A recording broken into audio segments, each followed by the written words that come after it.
सर्व पत्रकार बंधू आणि माझे सर्व सहकारी ते सगळ्यांचं आजच्या पत्रकार परिषदेमध्ये स्वागत। युगपुरुष छत्रपती शिवाजी महाराज, महात्मा ज्योतिबा फुले, घटनाकार डॉक्टर बाबासाहेब आंबेडकर, राजर्षी छत्रपती शाहू महाराज, सावित्रीमाई या सर्वांना वंदन करून मी आपल्यासमोर काही मुद्दे महत्त्वाचे मांडतो। निर्भय बनो ही चळवळ गेले 6 महिने राज्यामध्ये सुरू आहे, म्हणजे सर्वांना माहिती आहे। डॉक्टर विश्वंभर चौधरी आणि ॲडव्होकेट असीम सरोदे यांनी संकल्पना मांडली। ज्येष्ठ पत्रकार निखिल वागळे यांनी त्याला पाठिंबा दिला आणि कुठलेही राजकीय उद्देश नसलेली एक चळवळ राज्यामध्ये सुरू झाली। आणि ही चळवळ का आहे, त्याचं नाव निर्भय बनो का आहे, तर आज जर पाहिलं तर देशातला प्रत्येकजण एका भीतीच्या छायेखाली वावरतो आहे। आणि या भीतीच्या छायेखालून म्हणजे छोटा असो मोठा असो, की तुम्ही आता बघत असाल की आता वरद साहेबांनी जो उल्लेख केला, ईडी CBIचा धाक दाखवून काय केलं जातं हे आपल्या सर्वांना माहिती आहे। आणि सर्वसामान्य माणसासमोर अनेक प्रश्न आहेत, जसे बेरोजगारीचे प्रश्न असतील, अनेक प्रश्न आहेत। तर प्रत्येकजण वेगळ्या वेगळ्या भीतीच्या छायेखाली वावरत आहे। ह्या सर्वांना आपल्याला निर्भय बनवायचं आहे, म्हणून या चळवळीचं नाव निर्भय बनो असं ठेवलेलं आहे।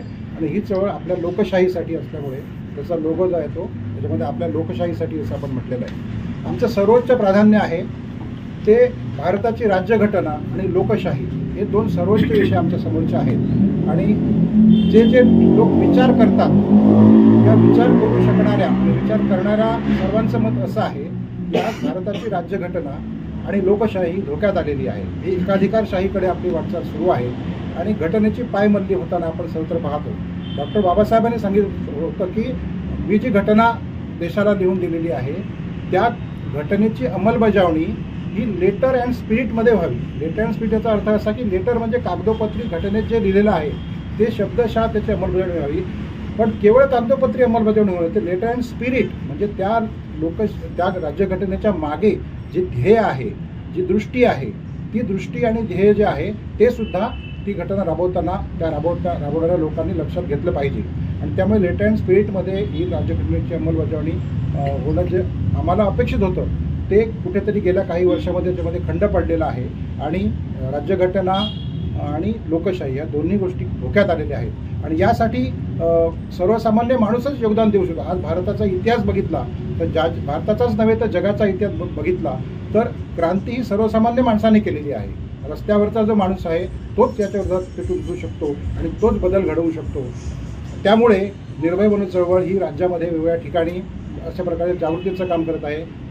त्यासाठीच कोकणातील पहिली सभा ही आपल्याकडे इथे होते आहे सिंधुदुर्ग जिल्ह्यामध्ये 28 तारखेला संध्याकाळी 5 वाजता कंट्रोलला ही सभा होणार आहे। एक मुद्दाम सांगू इच्छितो की ही जी चळवळ आहे याला कोणतंही राजकीय ध्येय नाही। आम्हाला सर्वांना आमच्या राजकीय भूमिका, राजकीय मतं जरूर आहेत, वेगवेगळ्या प्रत्येकाला आम्ही भारताचा नागरिक म्हणून ती असलीही पाहिजे, असा राजकारण दृष्टी नसलेला मनुष्य असता कामा नये, त्याला प्रत्येकाला राजकीय दृष्टी असली पाहिजे।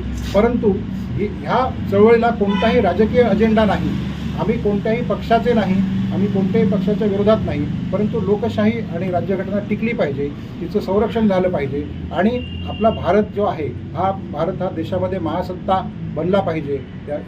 आपल्याला इथलं सौहार्द टिकवायचं आहे, इथली शांतता टिकवायची आहे, प्रगती देशाची करायची आहे आणि त्यामुळे आणि हे सगळं लोकशाही मार्गानेच शक्य आहे। आपण अनेक देशांची काय अवस्था झालेली आहे ती आपण पाहतो।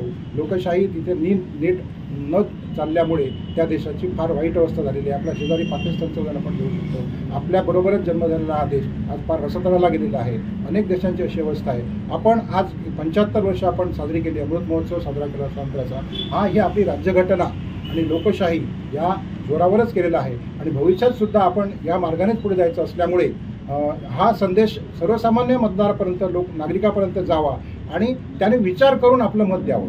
आम्ही असं कोणालाही सांगणार नाही की अमुक एका व्यक्तीला मत दे, अमुक एका पक्षाला मत दे। ही वस्तुस्थिती आहे।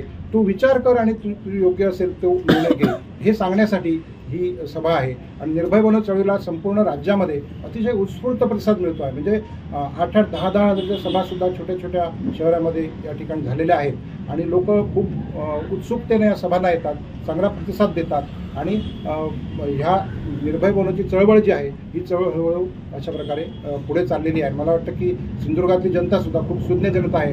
आपण कोकणातले लोक सर्व चिकित्सक आहोत, बुद्धिमान आहोत आणि आपल्याला बरं वाईट काय ते कळतं आणि त्यामुळे ही सभासुद्धा मोठ्या प्रमाणामध्ये यशस्वी होईल आणि सर्व समाजाच्या सर्व घटकातले लोक या सभेला उपस्थित राहतील असा आमचा विश्वास आहे. आणि आम्ही सर्व नागरिकांना विनंती करतो, सर्व राजकीय पक्षांच्या नेत्यांना विनंती करतो, सर्व सामाजिक संघटना असतील, व्यापारी संघटना असतील, स्वयंसेवी संस्था असतील, सर्वांनी या सभेला यावं आणि ॲडव्होकेट सरोदे आणि विश्वंभर चौधरी जे काही आपल्याला सांगतील ते आपण ते ऐकावं आणि योग्य तो आपल्याला योग्य वाटेल तो निर्णय घ्यावा असं आवाहन आम्ही सर्वांना आजच्या निमित्ताने करतो.